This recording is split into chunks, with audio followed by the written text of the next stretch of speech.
Welcome to my review of the Canon RF 24-105 f4 lens.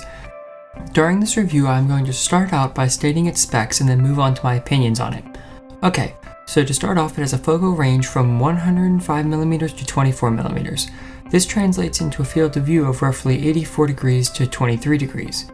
It has an aperture range of f4 to f22, which gives it a large range, however it also limits it to a pretty deep depth of field.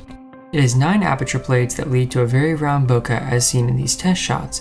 The filter thread on the front of the lens is 77mm in diameter and it weighs 1.54 pounds and feels very sturdy when held in the hand. It also features a zoom lock, which when in storage allows the lens to not expand or contract, which can be handy. As well, it features the new Canon control ring, which if you want to learn more about, I would strongly recommend watching my independent video on, which can be seen here. Well, that's the physical characteristics, so now on to my opinions on it. So to start off with, this is an amazing lens which does a great job at what it should. Wide to medium telephoto shots. When it is wide, this lens really comes into its own though. This allows it to be great for things such as landscape photography and even some basic wildlife photography. One thing I would note that it is definitely not a macro lens, as it struggles to get sharp focus when used in this context, even if it is focused above the minimum focus distance of 45 centimeters.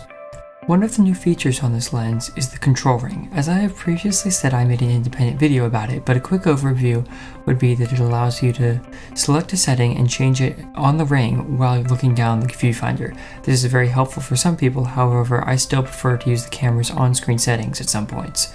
Its image stabilization is very useful as it does a great job even when in quite challenging situations. Its focus ring is also very good as it is one of the new Canon RF lenses. Its direction can be reversed, which is a neat feature. That is one unique thing about this lens. It only comes with the new Canon RF mount type. This allows it to be attached to the new Canon EOS R and recently announced Canon RP. However, more cameras with this mount will come in the future. Unfortunately, this does mean that you are limited to these 2 cameras alone. However, as DSLRs start to become phased out in favor of mirrorless cameras, it is likely that many new releases from Canon will have this mount. It is because of this that I would not see this as a downside as much as a future-proofing measure. Overall, I believe the new lens to be a great value. Its image stabilization is great, as is its built-in focus, which is not only incredibly accurate but quiet as well.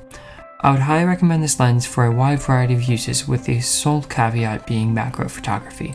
I hope you have enjoyed this review and please feel free to leave any questions in the comments section below.